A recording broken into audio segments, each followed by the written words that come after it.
आहेत शुक नावाचा गोंधळी. हा शुक तर फारच मोठा आहे.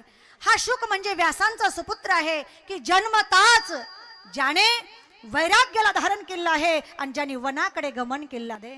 यम प्रव्रजंत मनुपेतमपेत कृत्यम द्वैपायनो विरह कातर आजुहाव पुत्रेति तन्मयतया तरवोभिनेदुस तम सर्वभूतहृदयं मुनिमानतोष्मी. जन्मताच ज्यांनी स्वतःची नाळ सुद्धा कापलेली नाही. बरं का माता भगिनी सगळ्या ऐकतात ना सगळ्या. जन्म झाल्याबरोबर लहान बालकाची काय कापावी लागते? नाळ कापावी लागते. पण ज्यांची नाळ सुद्धा कापलेली नाही त्या नाळेच त्यांनी जानवं तयार केलं आणि त्याला गाठण मारली. 16 वर्षाची आयु आहे. आपलं मराठी वाङ्मय सांगतं की 12 वर्ष आणि भागवत वाङ्मय सांगतं की 16 वर्षाची आयु आहे. कोणती का असे ना तारुण्य प्राप्त आहे. नागवेची पळून गेले रे. अंगावरती कोरभर सुद्धा कपडा नाहीये. आणि असे नागवे पळतात की जे रस्त्याने जात असताना समस्त सृष्टी ज्यांना पाहून ज्यांच्या अंतकरणामध्ये वैराग्य निर्माण होतं असं ज्यांचं दर्शन आहे. ज्यांचा स्पर्श घडताच ती सृष्टी असणारी विकारमुक्त बनते असा ज्यांचा स्पर्श आहे. आणि असे शुकदेवजी जेव्हा रस्त्याने चालले त्यांच्या पाठीमागे त्यांचे पिताश्री म्हणजे वेदव्यासजी हे पुत्र थांब, हे पुत्र थांब, जाऊ नको म्हणून विरहाने कातर होऊन त्यांच्या मागे चालतात. पण जे मागे वळून सुद्धा बघत नाहीत.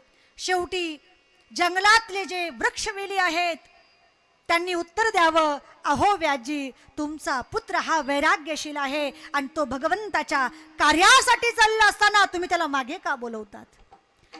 भागवतामध्ये चिंतन आहे की ज्या समय हे शुकदेवजी रस्त्याने चालले त्या समय एक मोठं सरोवर होतं आणि त्या सरोवरामध्ये देवतांच्या कन्या नग्न स्नान करत होत्या. देवकन्या. आणि देवकन्यांनी बघितले 16 वर्षाचा तरुण नग्न अवस्थेमध्ये चाललेला आहे. आणि हे पाहताच क्षणी त्या कन्यांच्या अंतकरणामध्ये वैराग्य निर्माण झालं.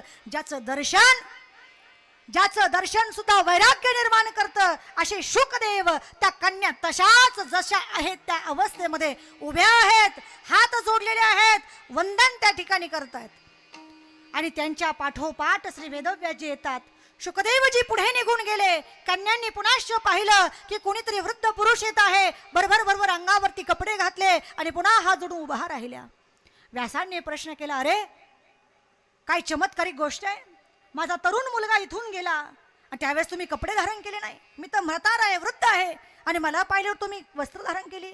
त्यावेळेस त्या कन्यांचं उत्तर आहे, महाराज जो तुमचा मुलगा काय तुमचा, ज्याच्या दर्शनाने मनुष्य हा विकारमुक्त होतो, ज्याच्या दर्शनाने मनुष्य कामासक्ती त्याची निघून जाते, असा तुमचा तो सुपुत्र आहे. तुमच्यामध्ये त्याची जाणीव आहे.